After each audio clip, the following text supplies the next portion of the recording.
Hai adik-adik semuanya, salam semangat belajar. Kembali lagi bersama saya pada video pembelajaran bahasa Indonesia. Semoga video ini bermanfaat untuk adik-adik semuanya.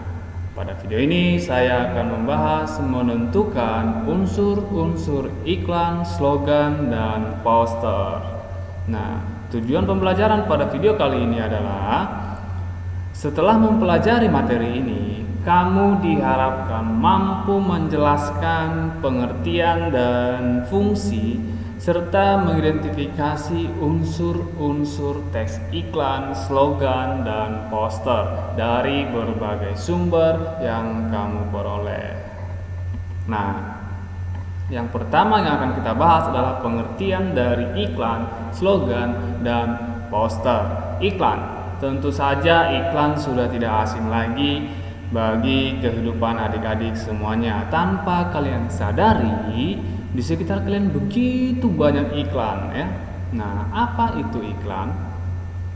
Iklan merupakan kegiatan memberitahukan atau menginformasikan suatu hal berupa barang atau jasa melalui berbagai macam media ya, baik televisi, radio, majalah, dan media massa lainnya ya, bahkan internet yang sangat dekat dengan masyarakat saat ini. Nah, untuk apa diberitahukan? Tentu saja untuk mempersuasi, untuk mengajak ya, untuk mengajak si pendengar atau si pembaca.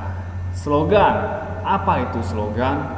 Nah, slogan ini merupakan perkataan atau kalimat yang pendek yang dipakai sebagai dasar tuntunan ya. Tuntunan apa? Tentunya tuntunan hidup. Nah, orang-orang dulu sangat banyak menggunakan slogan, bahkan sampai sekarang ya. Prinsip utama dari suatu usaha, organisasi, dan sebagainya ya. Jadi setiap organisasi itu tentu saja memiliki prinsip. Nah, prinsip itulah yang dikatakan slogan.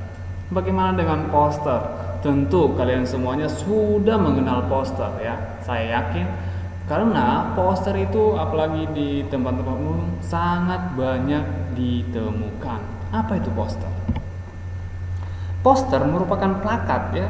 Plakat yang isinya berupa kata-kata dan gambar yang dipajang di tempat-tempat umum. Bisa kalian bayangkan bagaimana itu poster? Bisa kalian bayangkan wujud poster? Nah, itulah dia wujud poster ya. Coba kita lihat satu persatu fungsi dari iklan. Nah, tentu adik-adik sudah memahami atau sudah tahu banyak sedikitnya fungsi dari iklan. Nah, secara umum coba kita lihat ya untuk mengingatkan adik-adik kembali. Fungsi iklan yang pertama. Nah, di sini ada fungsi iklan bagi perusahaan atau bisnis komersil ya. Fungsinya apa? Untuk menjual barang dan jasa. Ayo, siapa yang suka kegiatan bisnis? Ini dia ya. Kamu harus menguasai iklan yang bertujuan untuk menjual barang dan jasa. Jadi iklan itu memperkenalkan suatu produk ya, memperkenalkan suatu barang atau jasa untuk dipasarkan, untuk diedarkan, untuk mengajak si pendengar atau si pembaca menggunakan barang atau jasa yang dipromosikan atau yang dikenalkan. Kemudian bagi perkantoran, iklan itu berfungsi untuk mendapatkan karyawan. Nah, tentu kalian sudah pernah membaca iklan yang berisi lowongan pekerjaan ya. Nah, perkantoran memanfaatkan iklan untuk mendapatkan atau menambah karyawan-karyawannya untuk bekerja di bidang tertentu. Selanjutnya menyebarkan informasi dan memberikan layanan kepada masyarakat. Oleh siapa? Nah, fungsi iklan pada bagian ini adalah fungsi iklan yang didapatkan oleh pemerintah ya, menyebarkan informasi dan memberikan layanan kepada masyarakatnya. Ya, baik dalam bidang kesehatan, apalagi ekonomi, apalagi pendidikan, dan banyak lagi ya. Nah, selanjutnya bagi perorangan, bagi kamu dan bagi saya, mungkin bagi orang lain juga, yaitu untuk membeli dan menjual barang-barang pribadi. Nah, apakah kamu pernah membaca iklan? Mungkin di surat kabar, iklannya yang bertujuan untuk menjual rumah atau membeli rumah, menjual barang bekas atau membeli barang bekas. Nah, itulah beberapa fungsi dari iklan ya. Kemudian kita lihat fungsi dari slogan. Nah, seperti berdasarkan definisi yang sudah dipaparkan pada awalnya. Nah, inilah dia fungsi dari slogan. Slogan berfungsi sebagai sarana pendidikan masyarakat yang tidak hanya didapatkan dari bangku sekolah, namun pendidikan dapat ditemukan di mana saja. Tepat sekali ya apa yang dinyatakan kalimat ini. Nah, fungsi lainnya untuk memacu semangat dalam menggapai cita-cita dan tujuan. Juga sebagai bentuk ekspresi agar informasi yang disampaikan mudah diingat oleh pembaca atau masyarakat secara umumnya. Sudah bisa membayangkan contoh dari slogan? Ya, mungkin sedikit-sedikit kamu sudah bisa bayangkan. Nanti kita pertunjukkan contohnya. Ya, fungsi poster seperti yang dikatakan tadi bahwa poster itu terdapat di tempat-tempat umum. Kira-kira apa fungsi dari poster ya? Fungsi poster adalah untuk membuat pembaca merasa tertarik terhadap informasi yang tertuang dalam poster. Dengan poster yang dibuat dengan perpaduan warna, gambar dan kata yang dibuat semenarik mungkin ya, diharapkan para pembaca itu peduli dengan isi yang ingin disampaikan oleh si pembuat poster. Ya, paham sampai di sana? Nah, coba kita lihat contoh dari iklan ya. Ini langsung saya kutip dari buku paket kalian ya. Iklan membaca untuk meraih prestasi. Nah, mungkin iklan jenis ini dapat kalian temukan pada majalah, koran. Namun masih banyak lagi tempat iklan ya yang bisa kalian temukan. Kebanyakan adalah di televisi. Nah, radio, apalagi internet ya, yang paling populer dari Google adalah YouTube pada saat ini ya. Di sana kalian bisa melihat iklan dalam bentuk gerakan ya, suara, audio visual ya, sehingga lebih menarik perhatian si pendengar atau yang melihatnya. Nah, teks tersebut ya, maksudnya gambar ini ya. Gambar ini bermaksud untuk mengajak para pelajar dan masyarakat pada umumnya untuk lebih gemar membaca guna meraih prestasi ya. Ada pepatah mengatakan bahwa buku itu adalah jendela dunia ya. Semakin kamu banyak membaca, semakin banyak yang ingin kamu ketahui ya. Itulah dia contoh dari iklan. Bagaimana dengan contoh slogan? Seperti yang tadi dikatakan bahwa slogan itu merupakan tuntunan hidup ya.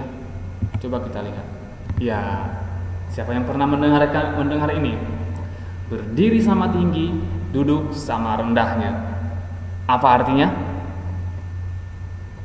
Nah, kalian sebutkan masing-masing. Saya yakin kalian bisa ya. Bersatu kita teguh, bercerai kita runtuh. Nah, semboyan-semboyan ini atau slogan-slogan ini sangat kerap digunakan oleh orang-orang tua ya. Orang-orang tua untuk menasihati generasi-generasi penerus bangsa ini ya. Bersatu kita teguh, bercerai kita runtuh. Selanjutnya, tiada hari tanpa prestasi. Ya betul, apalagi kamu yang saat ini ada di posisi sebagai pelajar ya, kamu harus selalu mencetak prestasi. Dari yang kecil hingga nanti yang terbesar ya. Kamu setiap hari harus mencetak prestasi ya. Tiada hari tanpa prestasi. Iya, itulah dia contoh dari slogan. Nah, ini dia contoh dari poster. Seperti yang tadi saya katakan sebelumnya, bahwa poster itu sangat banyak terdapat di tempat-tempat umum ya, memainkan gambar dengan kata ya. Jadi pada gambar ini Nah, pada gambar ini tampak pada gambar tersebut bahwa dalam hal bentuk poster tidak jauh berbeda dengan iklan. Ya, isinya mengandung pesan kepada khalayak. Namun, poster lebih bertuju pada tempat pemasangannya. Iya betul. Di mana pemasangan poster itu berada di ruang-ruang terbuka, ya. Misalnya di dinding aula, tembok-tembok pasar, dan tempat umum lainnya yang banyak dilalui oleh masyarakat, tentunya jalan tol, ya. Jalan tol Indonesia sangat banyak, ya, sangat panjang. Mungkin di sana cocok diletakkan poster-poster, ya. Tentu poster tersebut akan menarik perhatian bagi mereka yang melewati. Nah, dari semua contoh yang dipaparkan, ya, coba kita lihat unsur iklan, slogan, dan poster. Berdasarkan contoh-contoh sebelumnya, tampak perbedaan antara iklan, slogan, dan poster. Nah, tujuan ketiganya memang sama, ya, untuk membujuk khalayak untuk berbuat sesuatu, ya. Jadi tujuan dari iklan, slogan, dan poster, ya, secara umum sama, yang dimana ketiga-tiganya bertujuan untuk membujuk khalayak berbuat sesuatu sesuai keinginan si penulis atau si pembuat iklan, slogan, dan poster. Nah, perbedaan unsur iklan, slogan, dan poster berdasarkan contoh yang dipaparkan tadi. Yang pertama, iklan merupakan teks persuasif yang memadukan unsur gambar dengan kata-kata, unsur gerak, dan suara. Itu untuk iklan. Bagaimana dengan slogan? Ya. Slogan merupakan teks persuasif yang mengutamakan unsur kata-kata yang disampaikan tadi secara singkat dan padat. Ya. Bercerai kita runtuh, ya. Bersatu kita teguh, bercerai kita runtuh. Selanjutnya, poster. Poster merupakan teks persuasif yang mengutamakan kekuatan gambar dan kata-kata, yang dimana poster tersebut dipajang di tempat-tempat umum. Jadi antara poster dan iklan tidak jauh berbeda. Saya ingatkan kembali, ya, hanya tempat pemasangannya yang membedakan. Ya, cukup sekian penjelasan dari saya. Semoga bermanfaat untuk adik-adik semuanya. Jika ada terdapat kesalahan kata dan penjelasan dari saya, mohon maaf dan mohon koreksinya. Cukup sampai di sini, saya ucapkan semangat belajar.